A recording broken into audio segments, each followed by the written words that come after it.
오늘의 주요 뉴스입니다. 오는 2070년엔 우리나라 인구의 절반 가까이가 65세 이상이며 75세 이상은 전체의 3분의 1을 차지할 것이라고 통계청이 예측했습니다. 경제협력개발기구 주요 회원국 가운데 고령 인구 비중도 가장 높을 것이라는 전망입니다. 응급 환자를 받아줄 병원이 찾지 못해 헤매는 사태를 막기 위해서 보건복지부가 협의체를 구성하고 대책 마련에 들어갔습니다. 각 병원의 사정에 따라 수용 곤란 고지를 관리하는 표준 지침을 수립하는 등 지역 특성에 맞는 체계를 구축할 예정입니다. 전라북도 새만금 지역에 2차 전지 기업들이 잇따라 입주하면서 올해만 모두 3조 5천억 원 규모의 투자 협약이 체결됐습니다. 전라북도는 2차 전지 기업을 지원하는 전담 부서를 신설하고 연구센터 5곳을 구축하고 있습니다. 이번 주말엔 기온이 크게 오르면서 본격적인 여름 더위가 찾아올 것으로 보입니다. 서울 낮 기온이 33도까지 오르고 일부 지역에는 폭염특보가 발표될 수도 있을 거라는 전망입니다. 지난달 20일부터 이달 14일까지 모두 82명의 온열 질환자가 신고됐고 온열 질환이 원인으로 추정되는 사망자도 1명 나왔습니다. 지난해 같은 기간과 비교하면 온열 질환자 발생이 5명 늘어났고 추정 사망자가 발생한 시기도 지난해보다 한 달 이상 빨라졌습니다.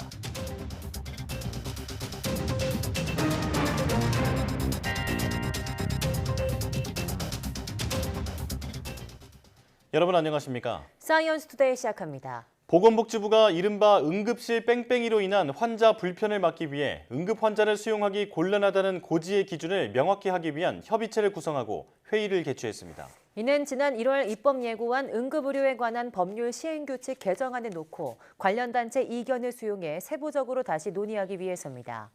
협의체는 앞으로 정기적인 논의를 통해서 시행규칙 개정안에 대한 합의를 도출하고 수용 곤란 고지를 관리하는 표준 지침을 수립할 예정입니다. 해당 지침은 지방자치단체 배포해서 지역 특성에 맞는 체계를 마련하도록 할 방침입니다. 박향 복지부 공공보건정책관은 응급 환자에 대한 수용 능력 확인 절차가 현장에서 체계적으로 이루어질 수 있도록 협의처에서 관련 규정을 마련하겠다며 응급의료기관에서도 응급 환자 수용에 책임감을 가져주시길 바란다고 말했습니다. 빠른 고령화 속도에 50년 뒤 우리나라 인구 절반이 65세 이상, 3명 중 1명은 75세 이상일 것으로 예측됐습니다. 이에 따라 경제협력개발기구 주요 회원국 가운데 고령 인구 비중이 가장 높아질 것으로 전망됐습니다. 통계청은 이런 내용을 담은 고령자의 특성과 의식 변화 통계를 발표했습니다. 통계청은 현재 18.4%인 65세 이상 인구가 2070년에는 46.4%로 7.7%인 75세 이상 인구는 30.7%로 늘어날 것으로 예측했습니다. 또 현재 65세 이상 인구 가운데 10명 중 6명꼴로 소득이 부족하다고 느꼈고 일하고 싶다는 노인이 65세에서 74세 사이에서는 59.6%, 75에서 79세 사이에서는 39.4%에 이르는 것으로 나타났습니다. 노인 학대 사례가 꾸준히 늘고 있습니다. 배우자에 의한 학대가 아들의 학대보다 더 많아지고 있고 특히 학대 사건이 종결된 후에 다시 발생하는 재학대도 크게 는 것으로 확인됐습니다. 기정훈 기자입니다. 지난해 전국 37개 노인보호 전문기관에 들어온 노인학대 신고는 19,500여 건, 2018년에 비해 26%가량 증가했습니다. 이 가운데 6,800여 건이 실제 학대로 판정돼 역시 4년 전보다 30% 넘게 늘었습니다. 지난해 노인학대 셋 중 하나 이상은 배우자에 의한 것으로 1년 전보다도 5%포인트 이상 늘었습니다. 노인학대 가해자는 20년 가까이 아들이 가장 많았지만 2년 연속 배우자보다 적었습니다. 배우자의 학대는 남편이 아내를 학대한 사례가 대부분이었지만 아내가 남편을 학대한 경우도 없지 않았습니다. 주목할 것은 재학대입니다. 학대 판정 후 사건이 종결됐다가 다시 학대가 발생한 재학대 건수가 817건으로 1년 전보다 10% 넘게 늘었습니다. 2018년에 비하면 무려 67.4%나 급증한 것인데 정부는 학대 사례에 대한 사후 관리를 강화해 많이 찾아낸 결과라는 설명입니다. 그동안 노인학대 행위자에 대해서 상담과 교육과 사후 관리를 의무화하는 내용으로 노인복지법이 개정되었고 지속적으로 사후 관리를 강화하면서 재학대 사례를 발굴한 결과로 보였습니다. 학대가 일어난 장소는 가정 내가 대다수였고 학대 유형은 정서적 학대와 신체적 학대가 대부분을 차지했습니다. 노인학대 신고자는 경찰이 전체의 63.2%로 월등히 많았는데 경찰이 직무 수행 중에 노인학대 의심 사례를 발견하면 노인보호 전문기관에 통보하도록 의무화한 결과입니다. 정부는 노인학대 조기 발굴을 위해 오는 22일부터 장기 요양기관 내 CCTV 설치와 관리를 의무화하고 설치 비용도 지원합니다. 이와 함께 노인학대 현장 조사를 거부하거나 방해하면 1,000만 원 이하의 과태료를 부과하는 내용의 노인복지법 개정안도 지난달 국회를 통과해 곧 시행할 예정입니다. 또 노인학대를 쉽게 신고할 수 있는 스마트폰 앱 나비새김을 널리 알리기 위해 2달 동안 전국민 캠페인을 진행하기로 했습니다. YTN 기정훈입니다.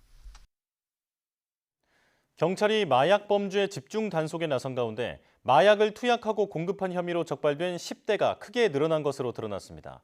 경찰청 국가수사본부는 지난 3월부터 석 달 동안 마약류 집중 단속을 벌여 마약 사범 3,600여 명을 검거하고 이 가운데 909명을 구속했습니다.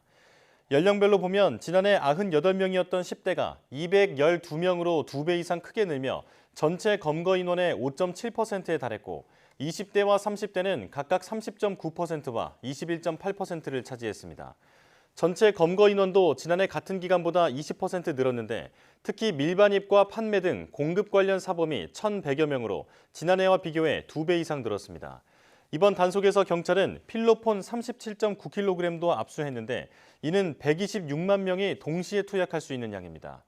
경찰은 다음 달까지 집중 단속을 이어가면서 마약류 중독 치료와 재활 방안도 함께 마련할 계획입니다. 15일 오후 2시쯤 경남 양산시 덕계동에 콩알 크기 우박이 떨어졌습니다. 우박을 목격한 시민들은 지붕에 비 맞는 소리가 너무 커서 봤더니 우박이 내리고 있었고 10여 분간 이어졌다고 말했습니다. 당시 상황을 직접 촬영해 YTN에 제보한 시청자는 벽에 휜 우박이 팔을 때렸는데 따끔했고 차량에 흠집이 생기지 않을지 걱정됐다는 말을 함께 전했습니다. 경남 양산시는 오후 2시 40분쯤 긴급 재난 문자를 시민들에게 보내서 낙뢰와 우박 위험을 알리며 외출 자제를 요청했습니다. 경찰 관계자는 우박 때문에 사고나 피해가 나 신고를 받고 출동한 사례는 없었다고 설명했습니다. 오늘부터 더워진 날씨가 이번 주말에는 기온이 더 높아져서 본격적인 여름 날씨가 이어지겠습니다. 내일 아침 기온은 오늘보다 1도에서 4도가량 높아져서 서울과 대전의 아침 기온이 19도, 광주 20도, 대구는 21도로 예상됩니다. 한낮에는 서울 31도, 대전 33도, 광주와 대구는 34도까지 오르는 등 전국 대부분 지역이 30도를 웃돌며 덥겠습니다. 모레 일요일은 더위의 기세가 더욱 강해지면서 서울의 한낮 기온은 33도까지 치솟는 등 올 들어 가장 더운 날씨가 찾아오겠고 올해 첫 폭염특보가 내려질 가능성도 있습니다. 이번 주말은 맑은 하늘과 함께 공기도 깨끗하지만 자외선과 오존에 대한 주의가 필요하겠습니다.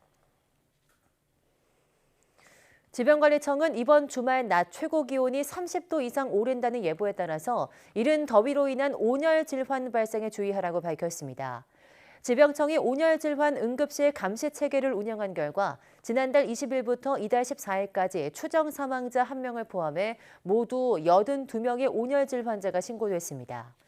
지난해 같은 기간과 비교하면 5명 늘었고 특히 추정 사망자가 발생한 시기는 지난해의 7월 1일보다 한 달 이상 빨랐습니다. 온열 질환은 열로 인해 발생하는 열사병과 열 탈진 등의 급성 질환으로 두통과 어지러움, 근육 경련 등의 증상을 보이며 방치 시 생명이 위태로울 수 있습니다. 온열 질환자가 발생하면 즉시 시원한 장소로 옮기고 물수건 등으로 몸을 닦거나 부채와 선풍기 등 바람을 쐬어서 체온을 내려야 합니다. 한국 기업들의 생산 공장이 다수 있는 미국 텍사스주에 폭염 경보가 발령됐습니다. 미국 기상청 기후예측센터는 현지 시간 15일 텍사스 중남부에 걸쳐 기록적으로 높은 기온이 일요일인 18일까지 이어질 것으로 예상된다고 밝혔습니다. 특히 텍사스 오스틴과 샌안토니오, 휴스턴, 코퍼스 크리스티, 브라운스빌 등 지역은 이번 주말 기온이 섭씨 38도를 계속 웃돌 것으로 예측됐습니다. 또 댈러스와 포트워스 등 텍사스 북부 지역에서도 기온이 섭씨 37.8도를 넘나들 것으로 예보됐습니다. 따라서 텍사스 남부 지역에는 폭염경보가, 북부 지역에는 폭염주의보가 발령됐습니다. 아울러 폭풍 예측센터는 텍사스 북부에 토네이도가 발생하거나 큰 우박이 떨어질 확률이 높다고 경고했습니다. 승마장에서 탈출한 말 2마리가 심야 도로를 달리는 모습이 포착됐습니다. 15일 밤 9시 반쯤 부산 강서구에서 말 2마리가 도로를 달리고 있다는 신고가 경찰과 119에 접수됐습니다. 경찰은 명지 나들목에서 김해공양 방향으로 달리는 말들을 발견해 주변 교통을 통제하며 2km 거리를 함께 이동했고 소방차와 함께 말들을 둘러싸 달아나는 것을 막은 뒤 40분 만에 마주에게 인계했습니다. 해당 말들은 은퇴한 경주마로 근처 승마장에서 지내던 중 마구간 문을 부수고 탈출한 것으로 조사됐습니다. 미국 시애틀 번화가에서 한인 부부를 상대로 벌어진 총격으로 만삭의 임신부가 숨진 사실이 뒤늦게 알려졌습니다. 범인은 뚜렷한 이유 없이 범행을 저지른 것으로 추정됩니다. 주용선 기자가 보도합니다. 미국 시애틀시 벨타운에 있는 식당 앞에 꽃과 추모글이 놓였습니다. 사건이 벌어진 건 지난 13일 오전 11시쯤. 이곳에서 일식당을 운영하던 한인 권모 씨 부부가 차에 타고 있다가 6차례 총격을 받았습니다. 임신 8개월로 출산을 앞둔 아내는 머리와 가슴에 총상을 입어 사망했고 태아도 응급분만으로 태어났지만 결국 숨을 거뒀습니다. 남편은 팔에 총상을 입었지만 생명에는 지장이 없는 것으로 알려졌습니다. 현장에서 달아났던 30살 코델 구스비는 체포되면서 자신이 했다는 말을 반복했다고 경찰이 밝혔습니다. 범인은 피해자의 차량 안에 총이 있는 것을 보고 총을 쐈다고 주장했지만 경찰은 범인과 피해자 간의 대화 등 상호작용은 없었다고 전했습니다. 도심 번화가에서 벌어진 총격 사건으로 시애틀 지역사회는 큰 충격에 빠졌습니다. We don't know what motivated it. We do have the suspect. We do believe at this point, I think a life was lost, and it's very sad. 경찰은 증오범죄 여부를 포함해 범행 동기를 수사하고 있습니다. 지난달에는 텍사스주에 있는 쇼핑몰 아울렛 주차장에서 총기 난사 사건이 발생해 30대 한인 부부와 3살 아이를 포함한 8명이 숨졌습니다. YTN 조용성입니다.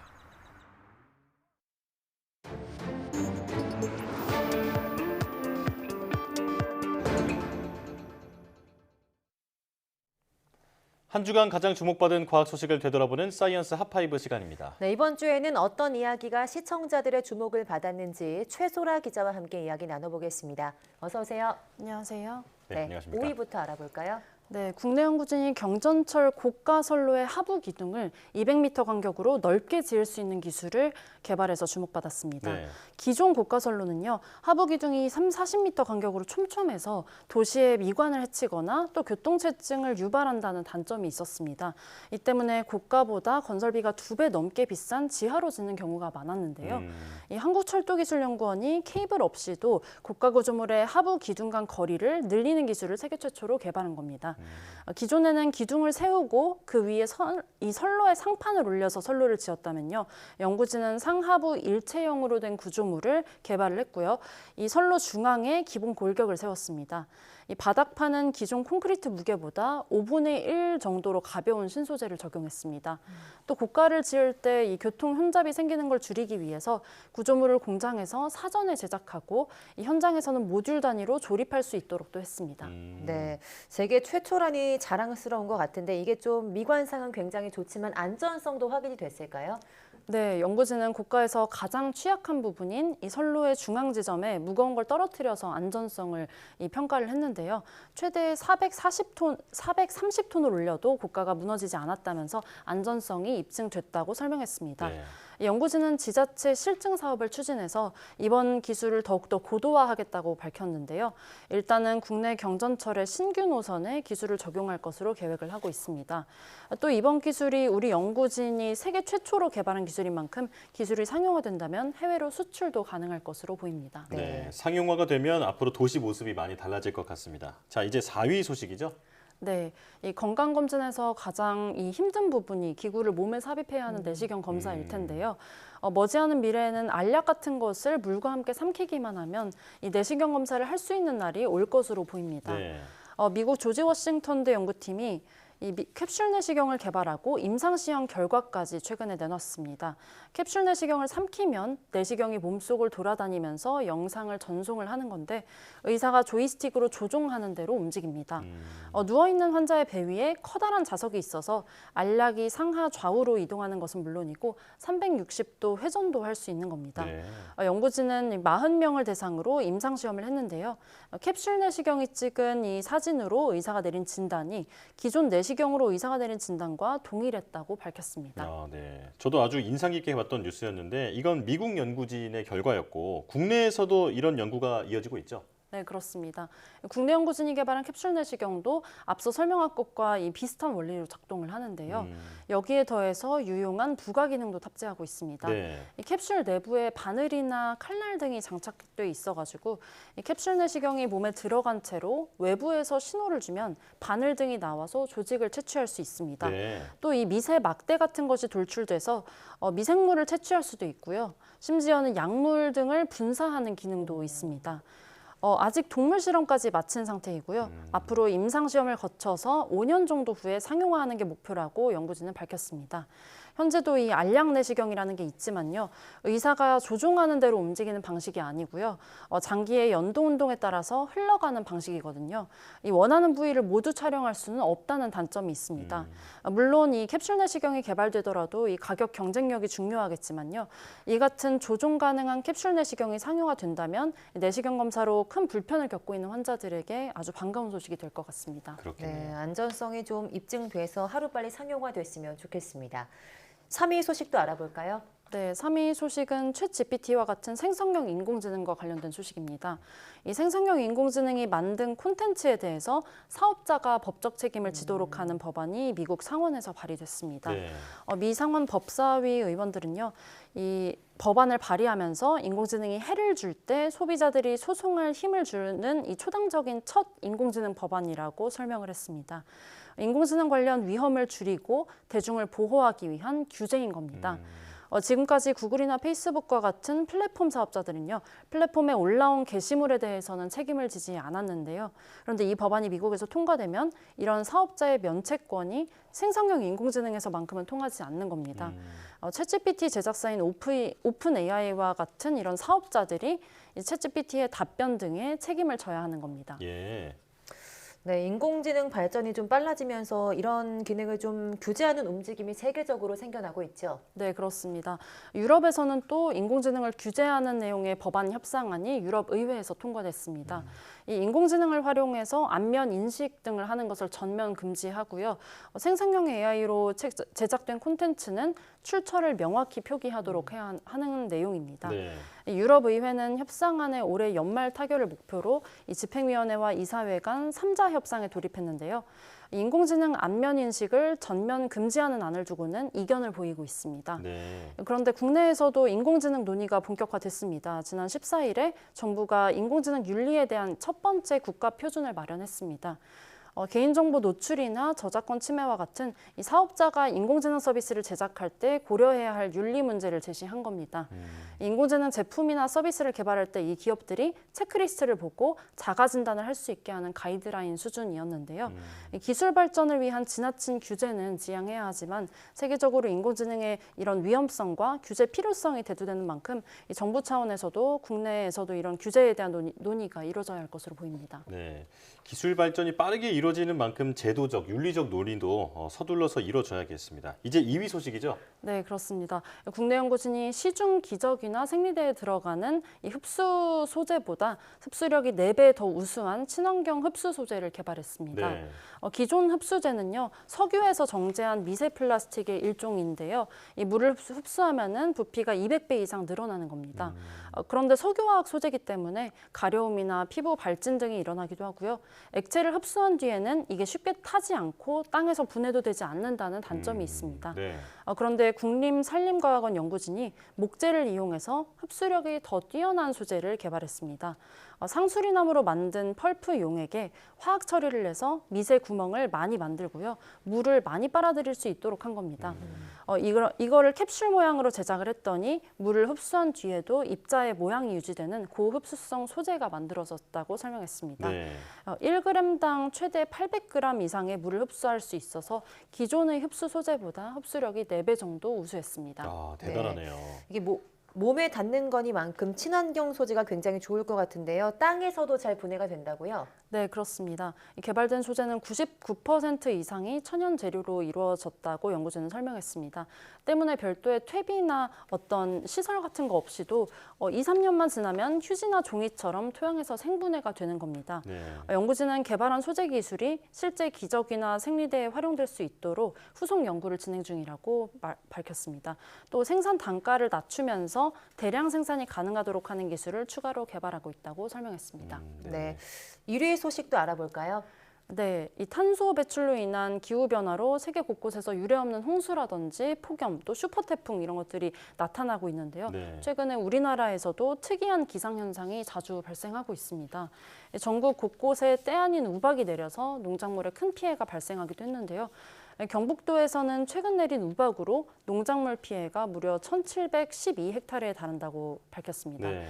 그리고 4, 5월에 때 아닌 냉해를 입은 농작물들도 많았는데 이 피해 규모가 2만 헥타르가 넘었습니다.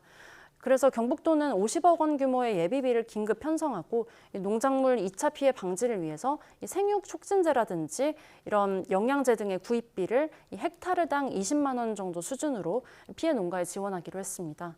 이 밖에 경남 등 다른 지역에서도 이 우박으로 인한 농작물 피해가 발생했는데요. 몇몇 지자체들은 이제 피해 신고 접수를 받으면서 피해를 추산하고 있습니다. 네, 저희도 앞서 15일 발생한 양산 우박 소식도 전해드렸는데요.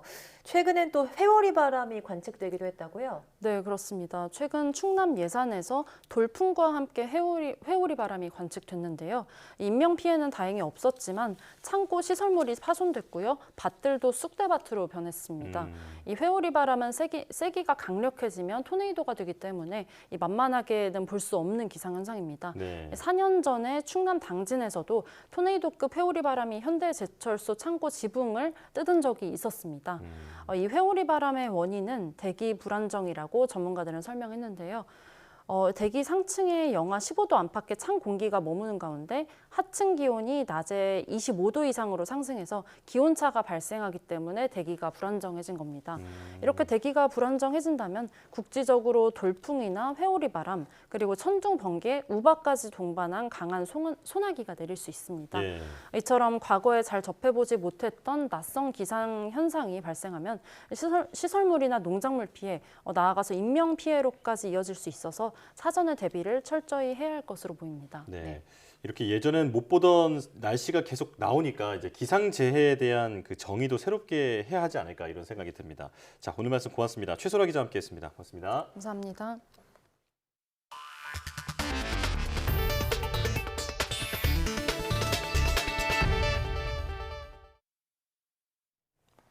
최근 전북 새만금 지역에 2차 전지 배터리 관련 기업 입주가 잇따르고 있습니다. 네, 올해만 5개 업체가 모두 3조 5천억 원을 투자하기로 했습니다. 김민성 기자가 보도합니다.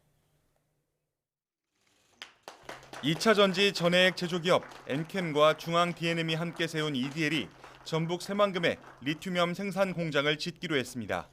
총 6천억 원을 들여 2026년까지 연간 5만 톤 양산 체제를 구축한다는 목표인데 이렇게 되면 일자리 700여 개가 생겨납니다.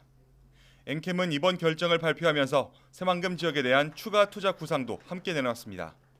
시장 점유율을 굳건히 하기 위한 새만금 2차 사업 계획도 바로 착수토록 하겠습니다. 총 생산 능력 10만 톤 규모의 경쟁력을 확보하도록 하겠습니다. 리튬염은 2차 전지 핵심 소재인 전해액 생산의 필수적인 소재로 현재 중국 기업들이 세계 시장을 선도하고 있습니다. 이번에 짓는 리튬염 생산 공장이 가동되면 2차 전지 소재 공급망이 안정돼 우리나라 배터리 산업 경쟁력이 올라갈 전망입니다. 소재 공급에 관한 최적지임을 다시 한번 증명하는 것이라고 생각하고 새만금이 2차 전지 특화단지로 지정되는데 큰 도움이 될 것으로 생각합니다. 새만금의 2차 전지 관련 기업이 처음 들어온 건 2021년. 이듬해 잠시 주춤하더니 최근 투자 규모가 비약적으로 늘어 올해는 반년 만에 모두 3조 5천억 원 규모 투자 협약이 체결됐습니다. 지금까지 새만금 지역에 투자를 결정한 2차 전지 관련 업체는 모두 15개입니다. 비교적 저렴한 분양가와 각종 세제 혜택이 기업들의 관심을 이끌어내는 겁니다. 이에 따라 전라북도는 지역 내 2차 전지 기업 역량 강화를 돕기 위해 전담 부서를 신설할 예정입니다. 2차 전지 산업 초격차 기술을 확보해 이를 곧바로 시장에서 활용할 수 있게 돕는 연구센터 5곳을 구축하는 작업도 추진하고 있습니다. 또 안전 문제에 대한 주민 우려를 고려해 방제센터 추가 건립 등 대책도 검토하고 있습니다. YTN 김민성입니다. 농업 분야에서 정보 기술을 접목한 스마트팜에 대한 관심이 갈수록 높아지고 있는데요. 충청북도가 농업 경쟁력 강화를 위해서 이른바 충북형 스마트팜을 개발해 지역에 보급한다는 계획입니다. 이성우 기자입니다. 상추를 재배하는 스마트팜입니다. 우리가 흔히 쌈으로 싸서 먹는 상추가 아닌 샐러드에 쓰이는 유럽형 상추입니다. 물에 배지를 띄워 상추를 재배하는 수경시설로 같은 크기의 기존 비닐하우스보다 매출이 4배 이상 증가했습니다. 급수와 습도 조절, 조명 등 식물이 자라기 좋은 환경을 실내에 갖추다 보니 한 해 수확할 수 있는 상추양이 많이 늘어난 겁니다. 특히 수경 재배는 물이 고이지 않고 순환해 작물에 영양분을 공급하는 것이 중요한데 이 모든 것이 자동으로 이뤄지고 있습니다. 면적을 몇 % 사용할 수 있느냐. 기존의 이제 일반 하우스에 비해서 약 한 4배 정도의 면적 효율을 낼 수가 있습니다.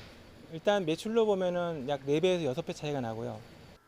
농촌의 노령화와 인구 감소로 소멸해가는 농촌 마을이 늘어나자 충청북도가 스마트팜 보급 확대 방안을 들고 나왔습니다. 이른바 충북형 스마트팜을 개발해 보급한다는 건데 이를 위해 청년 농업인들과 함께 스마트팜 농가를 방문해 이들의 지식과 경험을 공유하고 있습니다. 이번 방문이 올해 들어 3번째로 지역 내 스마트팜 발전 방안과 사업 추진 방향 등에 대해 논의했습니다.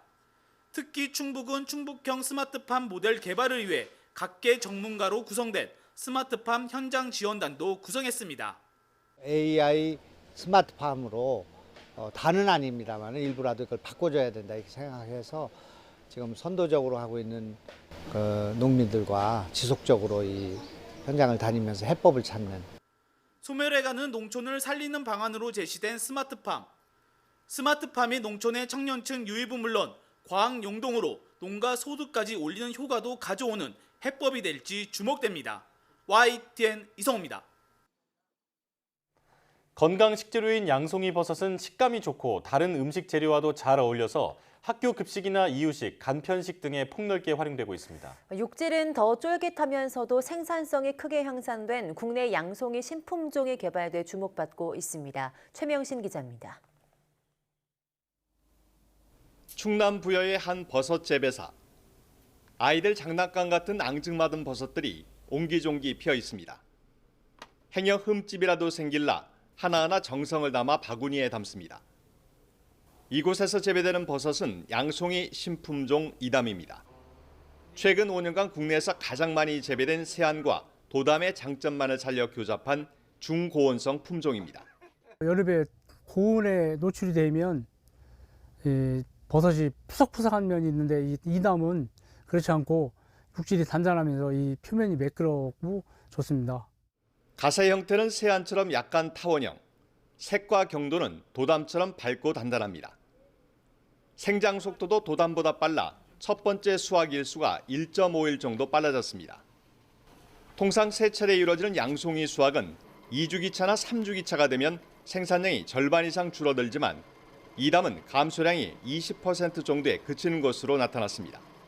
2단 품종 같은 경우에는 현재 그 1위인 세안 품종, 2위인 도단 품종의 장점을 고루 갖춘 품종으로서 세안 품종이 넓게 그 생육할 수 있는 범위를 갖고 있는데요. 그런 장점을 가져 있고 도단 품종 같은 경우에는 갓색이라든가 단단함을 갖고 있는데 그런 것들을 포함하고 있는 품종입니다. 강도가 기존 품종보다 10% 정도 개선되다 보니 냉장 보관 기간도 2, 3일 더 늘어 열흘 가까이 보관이 가능해졌습니다. 양송이 버섯을 사면 다 못 먹고 남을 때가 있는데 냉장고에서 조금 더 오래 갔으면 좋겠어요. 지난 2010년 4%에 불과했던 국산 양송이 보급률은 꾸준한 품종 개발로 지난해 70.5%까지 올라왔습니다. 농진청은 맛은 더 좋아지면서도 생산성은 크게 향상된 신품종 2담의 가세로 양송이 국산화율이 한층 더 가속화할 것으로 기대하고 있습니다. YTN 최명순입니다. 김장철도 아닌데 천일염 주문이 급증하면서 산지에서는 물량 부족 현상이 나타나고 있습니다. 잦은 비에 생산량이 줄어든 데다 최근 후쿠시마 원전 오염수 방류의 불안 심리까지 겹치면서 가격도 급등하고 있습니다. 오선열 기자입니다. 우리나라 천일염의 80%가 나오는 전남 신안입니다. 뙤약볕 아래 꽃처럼 피어난 소금을 모으는 손길이 분주합니다. 중장비가 천일염을 쉴 새 없이 담아내고 근로자들은 포대를 화물차에 싣느라 구슬땀을 흘립니다. 최근 몰려든 천일염 주문에 창고에 쌓아둘 겨를도 없이 출하되면서 천일염 저장 창고는 거의 바닥을 드러냈습니다. 후쿠시마 원전 오염수 방류에 대한 불안감이 커지면서 김장철이 아닌데도 천일염 주문이 급격히 늘었기 때문입니다.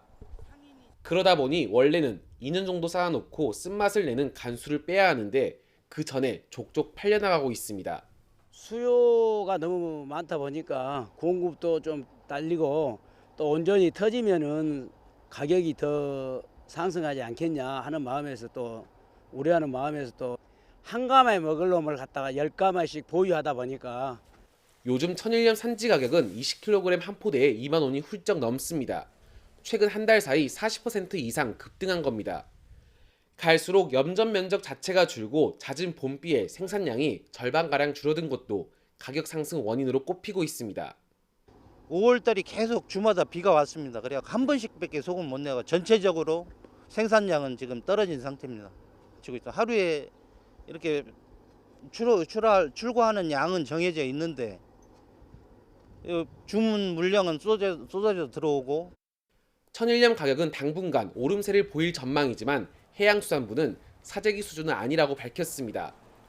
생산자들은 천일염 가격 상승을 반기면서도 후쿠시마 원전 오염수가 방류되면 다시 소비가 둔화하지 않을까 걱정하고 있습니다. YTN 오선열입니다. 일본 정부가 토요타 자동차의 일본 내 전기차용 배터리 투자에 우리 돈으로 약 1조 1천억 원의 보조금을 지원한다고 교도통신이 보도했습니다. 일본 경제산업성은 전기차 탑재용 배터리 등을 안전보장상 중요 물자로 지정하고 설비 투자 비용의 3분의 1과 기술 개발은 2분의 1을 보조하고 있습니다. 토요타 자동차는 경제산업성의 지원을 받아 일본 내에서 차량용 배터리 연간 생산 능력을 크게 늘리고 새 배터리도 연구할 계획입니다.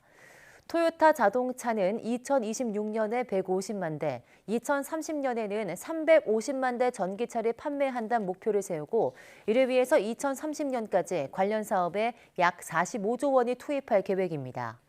경제산업성은 앞서 지난 4월에는 혼다의 리튬이온 배터리 투자 계획에 약 1조 4천억 원의 보조금을 지급하기로 결정했습니다. 17일 오후 여의도 한강공원 일대에서 방탄소년단 데뷔 10주년을 기념하는 축제가 열립니다. 낮 12시부터 진행되는 이번 행사에는 BTS 무대 의상 전시와 포토존, 주요 공연 상영회 등 각종 전시와 체험 프로그램이 진행됩니다. 오후 5시에는 BTS의 리더 RM이 직접 등장해 팬들과 소통에 나서고 저녁 8시 30분부터는 30분간 방탄소년단 10주년을 축하하는 불꽃놀이가 펼쳐질 예정입니다.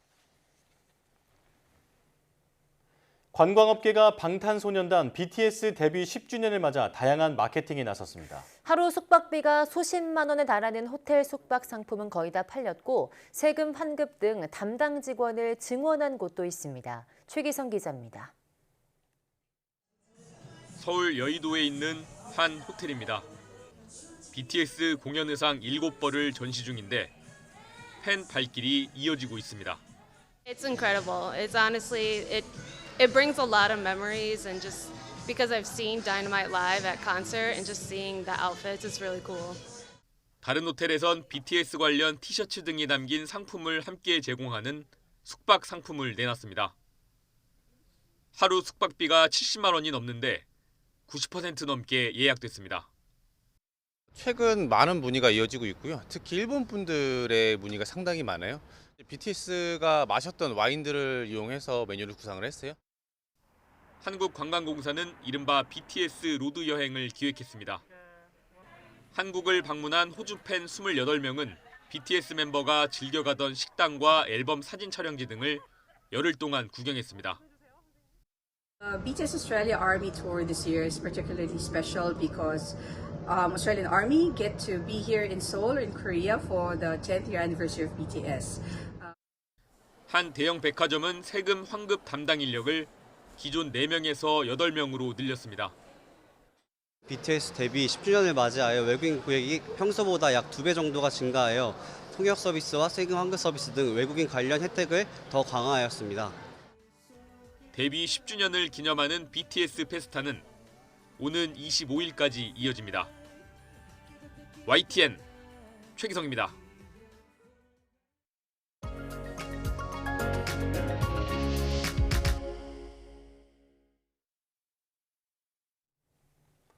독일 국회의사당을 천으로 뒤덮어 전 세계에 이목을 끌었던 예술가가 있습니다. 바로 불가리아 출신의 크리스토 자바체프인데요. 익숙한 건축물, 자연 공간을 탈바꿈시켜 신선한 감동을 줬던 미술가입니다.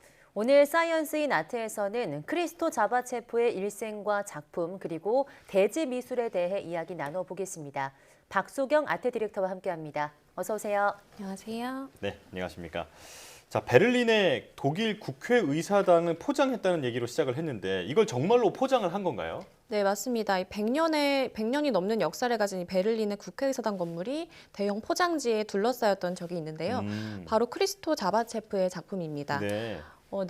크리스토는 이 프로젝트를 승인받기 위해서 24년의 세월 동안 독일 의회 등을 설득시켰다고 하는데요. 1971년에 처음 구상한 후 94년에서야 승인이 나서 그로부터 1년 후인 95년 6월에야 비로소 완성된 작품입니다. 네, 스케일이 어마어마하죠. 네, 말 그대로 하나의 거대한 건축물을 포장해버린 건데요. 우리가 일상 속에서 쉽게 볼 수 있던 또 익숙한 건축물이지만 이렇게 전혀 보이지 않게 포장을 해버리면 갑자기 낯설어지고 이 건축물의 원래의 기능이나 특성에 대해서도 다시 한번 돌아볼 수 있는 계기가 되기도 합니다. 이 베를린 국회의사당은 독일의 의회의 민주주의와 또 입헌 군주제 간의 협치로 건립된 건물이자 상징이기도 한데요. 이 프로젝트를 통해서 국민에게 어떤 공간 개방성과 투명성 그리고 기존 이 건축의 의의 등을 상기시켰다고 크게 호평받기도 했습니다. 네. 저렇게 큰 건물을 포장하기까지 굉장히 좀 힘들기도 했을 것 같은데요. 크리스토 자바체프는 어떤 작가인지 소개 부탁드리겠습니다. 네, 크리스토 자바체프는 불가리아 출신의 대지 미술가입니다. 방금 보신 국회의사당 프로젝트처럼 건축물이나 또 오브제, 또 자연환경 자체를 다양한 재료를 활용하여 포장하는 작가로 이 대지 미술의 대표적인 작가로 손꼽히는데요. 네. 이 불가리아에서 성장하고 또 체코에서 무대 디자인을 공부하다가 1958년 프랑스 파리로 건너가게 되는데요. 이때부터 실제 살아있는 사람이나 오브제 등을 포장하기 시작하고 또 포장 미술에 대해서 연구하기 시작합니다. 1960년대부터는 본격적으로 공공 건축물 또 야외 환경 등의 포장을 시도하는데요. 뉴욕에서 부인인 잔 클로드를 만나서 함께 많은 프로젝트를 진행합니다. 크리스토의 대표작으로는 이 파리의 퐁네프 다리를 포장한 작품과 또 콜로라도 계곡에 대형 커튼을 설치한 벨리 커튼, 그리고 유작이 된 프랑스 파리에 포장된 개선문 등이 있습니다. 네. 자, 대지 미술이라고 말씀을 하셨는데 그렇다면 야외에 큰 작품을 설치하는 장르를 말하는 건가요? 네, 이 대지 미술은 자연 환경을 활용한 작품 또는 프로젝트를 말하는데요. 이 주로 미술품의 상업화에 대한 저항 또는 환경 운동의 맥락으로 이어지고 있습니다. 요약하면 자연의 요소를 활용한 작품이나 프로젝트 또는 자연 환경에 전혀 다른 재료를 더해서 설치하는 것이 바로 대지 미술입니다. 네. 이 미술관이나 갤러리 등 제도화된 시스템 밖으로 나온 예술로서 목소리를 내기도 하는데요. 이 크리스토와 잔클로드 부부는 프로젝트를 진행하는 데 일체의 후원을 받지 않고 또 모든 비용을 직접 충당하기도 했습니다. 또 작품을 보는 사람들 또한 이 관람을 위해서 돈을 지불해서는 안 된다는 의견을 고수하면서 누구나 볼 수 있는 공공건축물이나 자연환경에 작품을 설치해서 예술의 상업화를 거부한 것으로도 유명합니다. 이 크리스토와 잔클로드 부부는 주로 도심 속 환경, 즉 산책로나 다리 등에서 프로젝트를 진행하거나 자연에서는 해안가, 또 섬, 계곡이나 산 등에서 작업을 주로 했습니다. 네, 크리스토와 함께 계속 등장하는 게 또 부인인 잔클로드 같은데요. 대형 프로젝트를 함께 진행했다고요. 네, 맞습니다. 이 두 부부가 함께했던 빈스 데이븐 포토라는 컨설팅 엔지니어는 이 부부에 대해서 이런 이야기를 하기도 했는데요. 크리스토와 잔클로드는 이전에 한 번도 해본 적 없고 다시는 볼 수 없는 무언가를 디자인하고 구축한다. 이 모든 프로젝트는 일생에 단 한 번뿐인 기회다. 네, 때문에 굉장히 흥미로웠다고도 밝혔습니다. 이처럼 크리스토 부부는 굉장히 유니크하고 스케일이 큰 프로젝트를 함께 진행해 왔는데요. 특히 잔클로드는 원래 미술 전공자가 아니었습니다. 이 철학을 전공했던 잔클로드는 크리스토를 만나면서부터 대지 미술에 눈을 뜨기 시작한 건데요. 함께 작품 구상은 물론 프로젝트의 자금 조달을 책임지기도 할 만큼 예술에 굉장히 진심이었다고 합니다. 이 둘은 결혼 후에 1961년부터 함께 공공건축물 포장을 하기 시작하고 또 누구나 무료로 예술을 즐겨야 한다는 공통된 철학 아래에서 전 세계를 돌아다니면서 대형 프로젝트를 구상하고 또 진행하게 됩니다. 네. 자, 조금 전에 독일 국회의사당을 포장하는 걸 봤고 이외에 또 대표작으로는 어떤 게 있을까요? 네, 아마 국내 많은 분들이 이 프로젝트를 잘 알고 계실 것 같습니다. 이 프랑스 파리의 개선문을 포장한 건데요. 지난 2021년 9월에 진행된 포장된 개선문입니다. 이 파리에서 에펠탑 다음으로 유명한 장소가 바로 개선문이죠. 먼 옛날 전쟁이 끝난 후 금이 환영하는 군사들을 환영하거나 또 전사자를 기리던 장소이면서 오늘날에는 수많은 관광객들이 오가는 포토 스팟이기도 합니다. 네, 크리스토와 잔클로드가 무려 1961년부터 구상하기 시작해서 약 60여 년의 시간을 동안 준비한 프로젝트인데요. 이 개선문을 재활용 천과 붉은 밧줄로 감쌌습니다. 이런 거대한 프로젝트를 진행하려면 당연히 당국의 협조가 있어야겠죠. 이 프랑스 정부와 파리시의 지원 아래에서 진행됐다고 합니다. 크리스토 부부가 한때 파리 거주했을 때 지냈던 이 집이 개선문 근처라서 이 개선문을 매일같이 보면서 영감을 얻었다고 전해지는데요. 1961년에 첫 스케치를 한 후에 점차 발전되어서 1988년에는 본격적인 스케치가 시작됩니다. 지난 2018년에 이 마크롱 대통령을 만나서 이 프로젝트에 대해서 발표하고 또 결국 허가를 받아서 진행하게 된 겁니다. 60여 년의 긴 시간 끝에 마치 선물처럼 포장된 개선문이 완성되었는데요. 근데 아쉽게도 전시 준비가 한창이었던 2020년 5월에 크리스토 자바체프는 뉴욕의 자택에서 세상을 떠나게 됩니다. 네, 하지만 크리스토의 조카인 블라디미르 자바체프를 포함해서 기존 프로젝트 팀이 작업을 이어받았고요. 무사히 완성되었다고 합니다. 이 포장된 개선문은 크리스토 자바체프의 유작으로 남게 됐습니다. 네, 이 프로젝트가 또 코로나 기간에 진행이 돼서 많은 분들이 직접 보러 가지 못해서 아쉬워하셨던 그런 기억이 남는데요. 그래도 진행되는 모습이 모두 공개됐다고요? 네, 맞습니다. 때문에 처음에는 이 사람들이 설치 광경을 보고 보수 공사를 하는 줄 알았다고 하기도 하는데요. 2020년부터 작업이 됐는데 중간에 조류보호연맹의 요청이라던가 또 코로나 등의 이슈로 연기가 되기도 했지만 작업은 틈틈이 진행이 되었는데요. 이 구조물이 설치되는 모습부터 포장천이 감싸지는 모습까지 전부 공개적으로 진행돼서 누구나 관람할 수 있었다고 합니다. 네, 이 또한 크리스토 부부의 뜻이기도 했는데요. 한 측근은 인터뷰에서 부부에게 예술은 모든 사람이 무료로 즐길 수 있어야 하는 것이라고 이야기했습니다. 네. 이 어떤 예술에 대한 철학도 확실한 분들인 것 같습니다. 자, 그리고 크리스토 부부가 협업의 대가라고 불리던데 이 두 명뿐만 아니라 함께 작업하는 사람들에게 어떤 마음을 많이 썼다면서요? 네, 이 작업들이 아무래도 엄청난 시간과 비용, 또 비용이나 어떤 인력이 투입될 수밖에 없는 규모인데요. 이 실제로 하나의 프로젝트당 수백 명의 작업자가 투입되었다고 하는데 둘러싸인 섬이라는 프로젝트가 있습니다. 네. 이 마이애미 비스케인만의 11개 섬을 분홍색 천으로 두른 작업인데요. 이때는 해양 생물학자와 조류학자, 또 변호사와 건축가 및 다양한 행정 관계자까지 총 400여 명의 인력이 투입되었다고 합니다. 이 크리스토 부부는 이렇게 함께 작업하는 사람들의 가족이라고 생각했는데요. 특히 잔클로드는 이런 말을 남기기도 했습니다. 우리 가족은 함께 일하는 사람들이다. 거기에는 미술품 수집가, 변호사, 엔지니어 등의 사람들이 포함된다. 사실 크리스토와 나는 일을 하지 않기 때문이다. 네, 크리스토 부부는 자신들이 구상이나 그 외 여러 가지 큰 맥락을 짜지만 그 외에 훨씬 많은 일을 담당하고 작업하는 많은 작업자와 관계자들을 진심으로 생각하고 또 동등한 가족으로 대우했던 겁니다. 나아가서 작품을 바라보는 사람들까지 생각했던 부부이기 때문에 시간은 오래 걸리더라도 대규모의 명작들이 탄생할 수 있었던 것 같습니다. 네, 오늘 이야기를 나눠봤던 개선문, 국회의사당 같은 것들이 대지미술과 설치미술이다 보니까 이제는 철거돼서 직접 볼 수는 없지만 그런 것들을 좀 구상하고 설치하는 과정들 그리고 그런 시도들은 많은 이들의 가슴에 아직도 계속 남아있지 않을까 싶습니다. 오늘 말씀 잘 들었습니다. 박수경 아트 디렉터와 함께했습니다. 고맙습니다. 고맙습니다.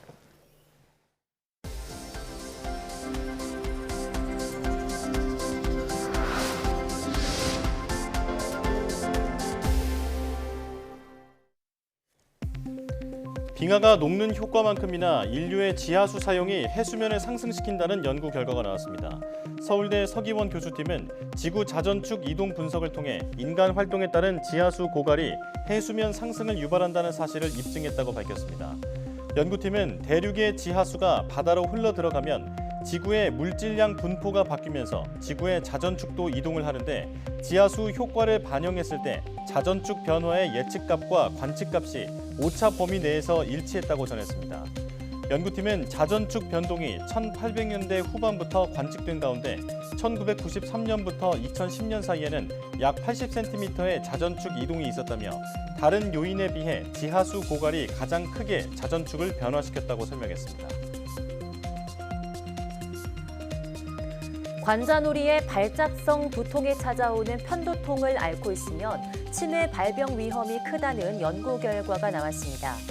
연세대 원주의대 세브란스 기독병원 백민석 교수 연구팀은 40세 이상 성인 607만여 명의 기록을 분석한 결과 편두통 병력이 있는 사람의 치매 발병률은 7.1%로 그렇지 않은 사람보다 3.4%포인트 높았다고 밝혔습니다. 또 편두통 진단을 받은 사람이 미래 알츠하이머 치매에 걸릴 위험은 일반인보다 1.37배 높다고 설명했습니다. 연구팀은 편두통에서 비롯된 스트레스가 뇌의 조절장애를 초래하는 것으로 보인다면서 편두통 환자 가운데 나이가 어리고 비만할수록 알츠하이머 발병 위험은 더 컸다고 설명했습니다. 삼성전자는 하반기에 출시될 갤럭시 워치 신제품에 적용되는 불규칙 심장 리듬 알림 기능이 식품의약품안전처의 허가를 받았다고 밝혔습니다. 앞서 이 기능은 지난 5월 미국 식품의약국 FDA의 허가도 받았으며 한국과 미국을 포함한 13개국 시장에 우선 지원됩니다. 이후 소프트웨어 업데이트를 통해 갤럭시 워치 5와 워치 4 시리즈에도 확대 적용될 예정입니다. 토마토와 파프리카 같은 온실에서 수직으로 높게 자라는 열매 채소류의 약 뿌리기가 수월해질 것으로 보입니다. 농진청은 지난해 자체 개발한 상하 흔들식 자율주행 약제 살포 시스템을 사용해서 실증 시험을 진행한 결과 기존 살포기와 비교했을 때 약제 살포량은 6에서 48% 정도 줄었고 잎 뒷면의 약제 부착력은 5에서 20% 정도 더 높게 나타났다고 밝혔습니다. 현대차 그룹이 모빌리티와 인공지능 등 다양한 분야의 국내외 스타트업을 대상으로 진행한 개방형 혁신 투자가 1조 원을 넘은 것으로 나타났습니다. 현대차 그룹은 오픈 이노베이션 테크데이 행사를 열어 지난 2017년부터 올해 1분기까지 200개 스타트업에 총 1조 3천억 원을 투자했다고 밝혔습니다. 현대차 그룹은 새로운 고객 가치를 창출하고 협력 과정에서 중요한 통찰을 주는 스타트업에 적극 투자해 상호 윈윈할 수 있는 체계를 갖추는 것이 목표라고 말했습니다.